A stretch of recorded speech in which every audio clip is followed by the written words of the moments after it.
Today, the topic of my discussion is normal flora. First, we will discuss the definition of normal flora. So, what is the definition? These are the microbes present inside or outside the body but are not noticeable. इसका मतलब क्या है कि normal flora वो microbes होते हैं जो कि हमारी बॉडी के इनसाइड या आउटसाइड प्रेजेंट होते हैं लेकिन नोटिसेबल नहीं होते. ये हमारी बॉडी में होमोलोगस होते हैं. होमोलोगस का मतलब ये है कि ये हमारी बॉडी में हमारे एग्रीमेंट से रह रहे होते हैं लेकिन अननोटिसेबल होते हैं. नॉर्मली जो है ये कोई डिजीज कॉज नहीं करते. Does not cause any disease until और अनलेस हमारी जो स्किन है उसमें कोई डिस्ट्रक्शन नहीं होती और जो हमारी स्किन पे नॉर्मल फ्लोरा प्रेजेंट है वो हमारी स्किन के अंदर पेनिट्रेट नहीं करता. तो नॉर्मल कंडीशन में ये हमारी कोई डिजीज कॉज नहीं करते हैं. हमें जो ये बेनिफिशियल हमारा फ्लोरा है हमें इसको रिमूव नहीं करना चाहिए.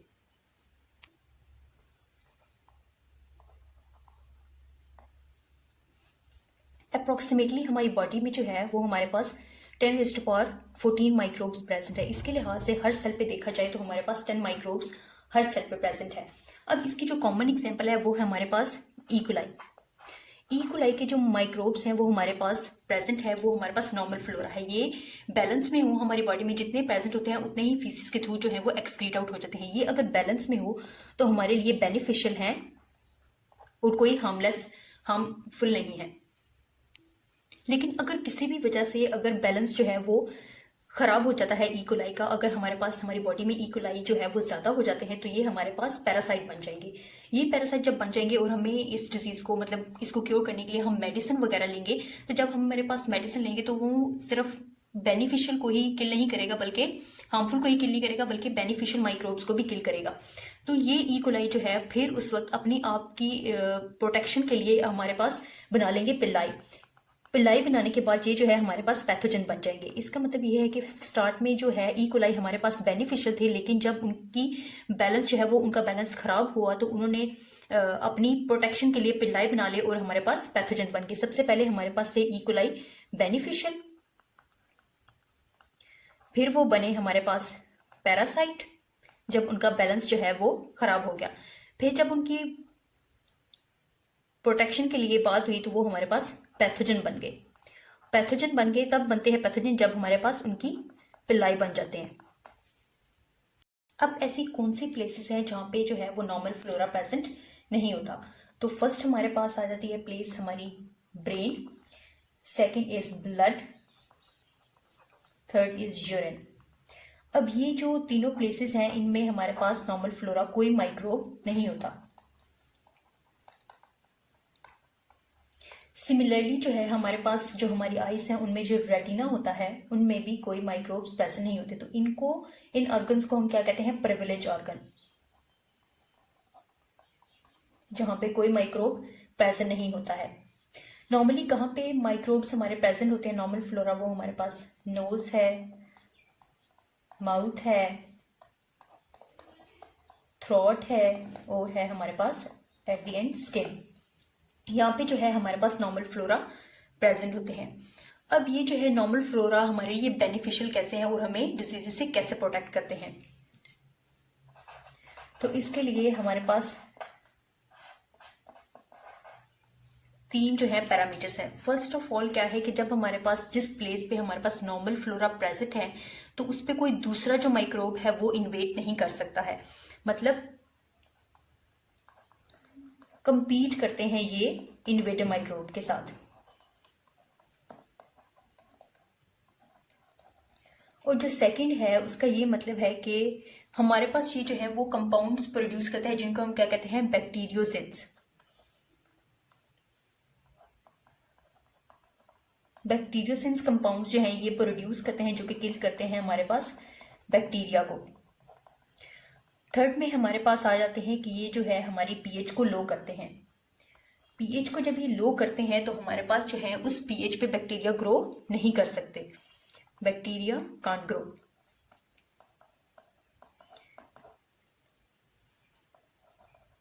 तो हमारे पास 3 ऐसी पैरामीटर्स आ सकते हैं जिनसे वो हमें प्रोटेक्ट करते हैं. फर्स्ट क्या है कि हमारे पास जो है जब बी प्लेस पे नॉर्मल फ्लोरा प्रेजेंट होगा और दूसरा जो माइक्रोब इन्वेटर माइक्रोब है जब उस जगह को पे पेनिट्रेट करेगा तो उन दोनों में कंपटीशन होगा और जो नॉर्मल फ्लोरा है हमें उस इनोवेटिव माइक्रोब से प्रोटेक्ट करेगा। सेकंड जो है वो कंपाउंड प्रोड्यूस करते हैं जिनका नाम है बैक्टीरियोसेंस, जो कि किल करते हैं बैक्टीरिया को। थर्ड पे आ जाता है जब भी हमारी पीएच को लो करते हैं तो जो बैक्टीरिया है वो लो पीएच पे ग्रो नहीं कर सकते, उनके लिए एसिडिक पीएच जो है वो नुकसानदेह होती है। अब हमारे पास आ जाते हैं इनके कुछ एडवांटेजेस और डिसएडवांटेज। सबसे पहले हम एडवांटेजेस को देखते हैं। तो नॉर्मल फ्लोरा हमारे पास है विटामिन सोर्स। कौन कौन से विटामिन का सोर्स है हमारे पास? विटामिन के और B12। विटामिन के और B12 का सोर्स है। और उसके बाद क्या है, ये हमें डाइजेशन में हेल्प करते हैं। तो इनमें नॉर्मल फ्लोरा में कौन सी एग्जांपल आ जाती है? ई कोलाई की। थर्ड पे आ जाता है प्रिवेंट क्लोनाइजेशन। तो जो पैथोजेंस हैं जब वो हमारी बॉडी में पेनिट्रेट करते हैं तो उनको क्लोनीज बनानी होती है, तो वो क्लोनीज को प्रिवेंट करते हैं हमारे पास नॉर्मल फ्लोरा। नॉर्मल फ्लोरा जो है वो पैथोजन को क्लोनीज बनाने से रोकते हैं। फिर उसके बाद क्या है, लास्ट पे ये किल करते हैं पैथोजेंस को।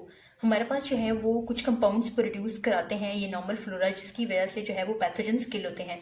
उनमें आ जाते हैं हमारे पास बैक्टीरियोसेंस और परऑक्साइड्स।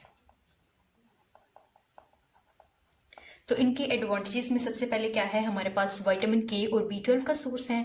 सेकंड, डाइजेशन में हेल्प करते हैं ई कोलाई। और उसके बाद क्या है कि ये पैथोजन को क्लोनीज बनाने से प्रिवेंट करते हैं। और एट द लास्ट हमारे पास क्या है कि ये पैथोजेंस को किल करते हैं बैक्टीरियोसेंस और परऑक्साइड्स की मदद से। फिर उसके बाद हमारे पास क्या है, डिसएडवांटेजेस आ जाते हैं कि जो नॉर्मल फ्लोरा है वो हमारे पास पेनिट्रेट कर सकते हैं एक्जेनिक टिश्यूज में। अब एक्जेनिक टिश्यूज क्या है, हमारे बॉडी के कुछ रीजन्स हैं जहाँ पे जो है वो माइक्रोब्स प्रेजेंट नहीं हो सकते, उनको वहाँ पे प्रेजेंट नहीं होना चाहिए। तो जब नॉर्मल फ्लोरा वहाँ पे पेनिट्रेट कर लेंगे तो ये हमारे पास उसका एक डिसएडवांटेज है।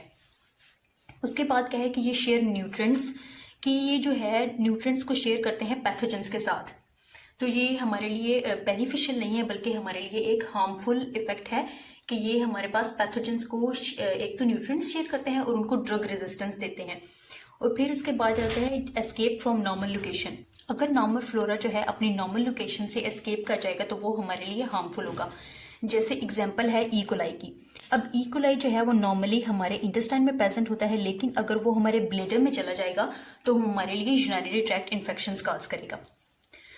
तो लास्ट पे आ जाता है हमारे पास सोर्स ऑफ इन्फेक्शन। अब हमारे पास कोई भी पेशेंट है जो कि टाइफाइड का पेशेंट है, तो वो जब रिकवरी हो जाएगी उसकी, तो होपफुली है कि वो उसके अंदर से माइक्रोब जो है वो ख़त्म हो जाएगा थायराइड का, टाइफाइड का, लेकिन जो है वो फिर भी अपने अंदर जो है वो माइक्रोब का कैरियर होगा, जिसकी वजह से उसको तो डिजीज़ मतलब ख़त्म हो चुकी है, लेकिन वो सोर्स ऑफ इन्फेक्शन होगा दूसरे इंडिविजुअल्स के लिए।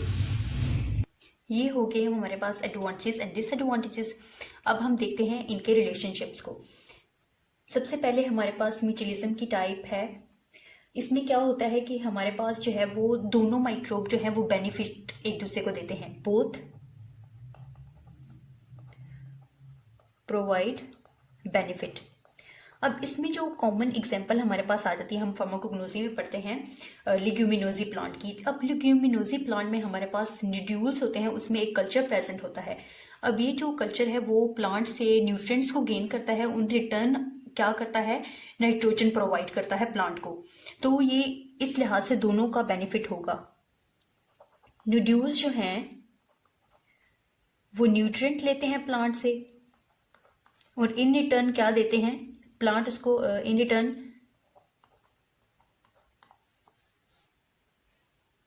प्लांट को क्या देते हैं, नाइट्रोजन देते हैं। फिर उसके बाद आ जाते हैं हमारे पास पैरासाइटिज्म। पैरासाइटिज्म में क्या है कि फर्स्ट जो है वो, जैसे हम एग्जाम्पल में हमने पीछे पढ़ा था कि ई कोलाई जो है वो फर्स्ट हमारे पास बेनिफिशियल होते हैं, लेकिन जब उनका बैलेंस खराब हो जाता है और हम कोई मेडिसिन लेते हैं उस बैलेंस को ठीक करने के लिए, तो वो जो मेडिसिन है वो सिर्फ हार्मफुल माइक्रोब्स को ही किल नहीं करती, बल्कि यूजफुल बेनिफिशियल ई कोलाई को भी किल करती है। तो ई कोलाई तब अपनी प्रोटेक्शन के लिए पिल्लाई बना लेते हैं और पैरासाइट्स बन जाते हैं। पैरासाइट्स के बाद वो पैथोजेंस में कन्वर्ट हो जाते हैं। तो ये हमारे पास इस में आ जाती है हमारे पास ई कोलाई की एग्जाम्पल। तो पैरासाइटिज्म में क्या है कि one benefits and the other is adversely affected, मतलब पहले इकोलाई बेनिफिशियल थे और फिर उसके बाद उन्होंने अपना इफेक्ट शो किया, वो पैथोजन बन गए। फिर उसके बाद आ जाती है हमारे पास कोमेंसलिज्म। कोमेंसलिज्म में क्या है कि one organism benefits without harming it's host, कि वन ऑर्गेनिज्म जो है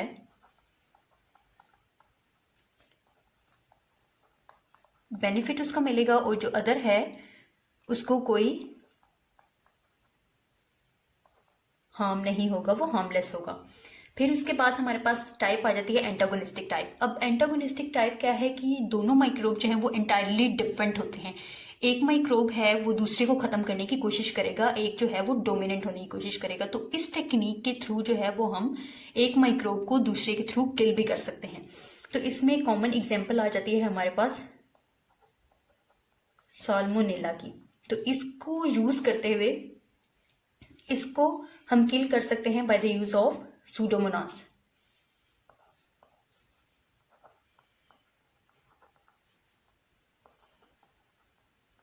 अब सूडोमोनास को यूज करते हुए हम साल्मोनेला को किल कर सकते हैं, क्योंकि ये दोनों जो हैं वो हमारे पास एंटायरली डिफरेंट माइक्रोब्स हैं, एंटागोनिस्टिक माइक्रोब्स हैं।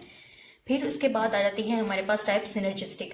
अब सिनर्जिस्टिक में क्या है कि हमारे पास बहुत सारे माइक्रोब्स प्रेजेंट है, लाइक 2 और 3 फर्स्ट फंगल और बाकी वायरल हों, तो वो जो है वो एक दूसरे के अगेंस्ट तो नहीं होंगे, लेकिन बल्कि हमारे पास क्या है कि वो दोनों सब मिलके जॉइंट अटैक करेंगे होस्ट के ऊपर। सिनर्जिस्टिक अटैक का क्या मतलब है कि जॉइंट अटैक है माइक्रोब्स का होस्ट के ऊपर। तो इसकी वजह से होस्ट जो है उसको बहुत ज़्यादा नुकसान होगा और इस तरह जो है वो सिनर्जिस्टिक अटैक जो है वो हमारे पास जॉइंट अटैक होता है। तो इन रिलेशनशिप्स में क्या आ गया, म्यूचुअलिज्म में क्या है कि दोनों को बेनिफिट होता है, पैरासाइटिज्म में क्या है कि फर्स्ट जो है वो बेनिफिशियल होता है, बाकी एंटायरली डिफरेंट एडवर्स इफेक्ट होता है। मतलब इकोलाई पहले हमारे पास बेनिफिशियल था, फिर उसके बाद उसकी पिल्लाई बने और वो हमारे पास पैथोजन बन गया। फिर उसके बाद कमेंसलिज्म में है कि एक ऑर्गेनिज्म को बेनिफिट होगा और दूसरा हार्मलेस होगा। और उसके बाद एंटागोनिस्टिक, जिसमें दोनों जो माइक्रोब हैं वो एंटायरली डिफरेंट होते हैं और इस टेक्निक को यूज करते हुए हम एक माइक्रोब को दूसरे के थ्रू किल कर सकते हैं। फिर उसके बाद सिनर्जिस्टिक, जिसमें एक जॉइंट अटैक होता है। ये हो गया हमारे पास नॉर्मल फ्लोरा का लेक्चर।